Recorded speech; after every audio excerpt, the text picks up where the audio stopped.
Hi there, Lisa Casey here. We are in Google Classroom, and today I'm going to walk you through some really effective ways to leave feedback on student work. So, we are in a student's document that they've turned in. This could be an essay, this could be slides, it can be whatever you need it to be, whatever student work was turned into you. We're in this work, and over here we have this grading box. So, the overall grade, the rubric, any comments that I left. But over here we have our comment box. So if we open that up, I'm able to add and save comments that I use over and over and over again in student work. So oftentimes when students turn in an assignment, right, we find the same kinds of mistakes, things that we need to reteach, common errors, all those things we can add to our comment bank so that we don't have to retype them.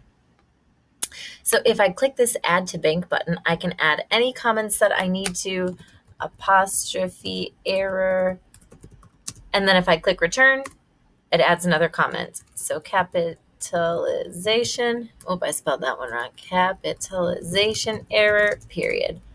Beautiful writing. I can add whatever I want to, however many comments, things that I think I will use over and over again. So if I could click add, those get added to my comment bank.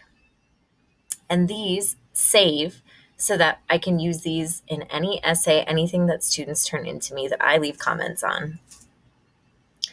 The English PLC has a shared document with lots of common errors found. So you could create these comments together and copy and paste them into this comment bank. So we have things like a lot is too colloquial, academic voice, and then it goes into greater detail. My students think that I type these notes out every time, but I sure don't. It's as easy as adding them to the comment bank, copying and pasting, and then adding them to student work. So if we're in student work and we want to add a comment, we will find whatever we need to leave a comment on and we will highlight it.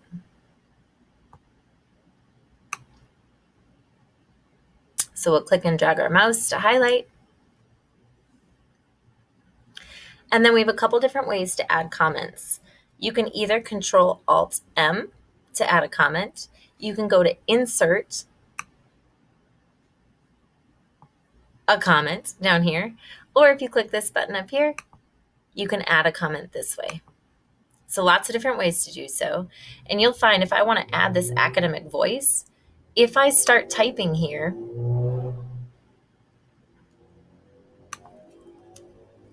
academic voice,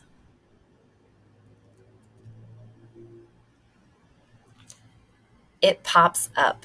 So my saved comments pop up right here, and I'm able to click whichever one I need to, and I can save that as a comment.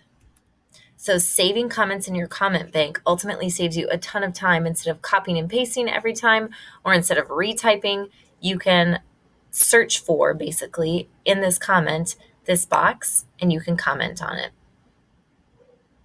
If you click this little button here, if you find that you are typing something over and over again and it is not yet in your comment bank, you can click these three little buttons and add them right to your comment bank.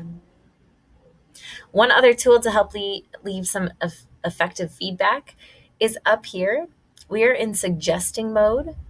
So if you click this little button, you can either suggest or edit. But by suggesting, you can change things within students' work so they can see the changes that you're making and ultimately learn how to make those changes themselves.